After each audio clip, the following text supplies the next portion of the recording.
ಜಮ್ಮು ಮತ್ತು ಕಾಶ್ಮೀರದ ಕಿಶ್ತ್ವಾರ್ ಜಿಲ್ಲೆಯಲ್ಲಿ ನಡೆದ ಎನ್ಕೌಂಟರ್ನಲ್ಲಿ ಭಾರತೀಯ ಸೇನೆಯ ಟೈಸನ್ ಶ್ವಾನ ತೋರಿದ ಅಪ್ರತಿಮ ಸಾಹಸದಿಂದ ಮೂವರು ಕುಖ್ಯಾತ ಜೈಷ್ ಉಗ್ರರನ್ನ ಸದೆಬಡಿಯಲಾಗಿದೆ.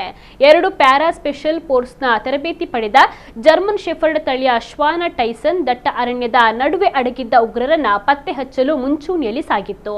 ಉಗ್ರರ ಅಡಗುತಾಣವನ್ನ ಸಮೀಪಿಸುತ್ತಿದ್ದಂತೆ ಉಗ್ರರು ಗುಂಡಿನ ದಾಳಿಯನ್ನು ನಡೆಸಿದ್ದಾರೆ. ಟೈಸನ್ನ ಮುಂಗಾಲಿಗೆ ಗುಂಡು ತಗುಲಿದ್ರೂ ಕೂಡ ಅದು ನೋವನ್ನ ಲೆಕ್ಕಿಸದೆ ಮುನ್ನುಗ್ಗಿ ಉಗ್ರರ ನಿಖರವಾದ ಅಡಗುತಾಣವನ್ನ ಸೈನಿಕರಿಗೆ ತೋರಿಸಿಕೊಟ್ಟಿದೆ. ಈ ಕಾರ್ಯಾಚರಣೆಯಲ್ಲಿ ಜೈಷ್ ಎ ಮೊಹಮ್ಮದ್ ಸಂಘಟನೆಯ ಟಾಪ್ ಕಮಾಂಡರ್ ಸೈಫುಲ್ಲಾ ಸೇರಿದಂತೆ 3 ಉಗ್ರರನ್ನ ಹತ್ಯೆ ಮಾಡಲಾಗಿದೆ. ಸೈಫುಲ್ಲಾ ಕಳೆದ 2 ವರ್ಷಗಳಿಂದ ಸೇನೆಯ ಕಣ್ಣು ತಪ್ಪಿಸಿ ಸತತ 20ಕ್ಕೂ ಹೆಚ್ಚು ಬಾರಿ ತಪ್ಪಿಸಿಕೊಂಡಿದ್ದ ಕುಖ್ಯಾತ ಉಗ್ರನಾಗಿದ್ದ.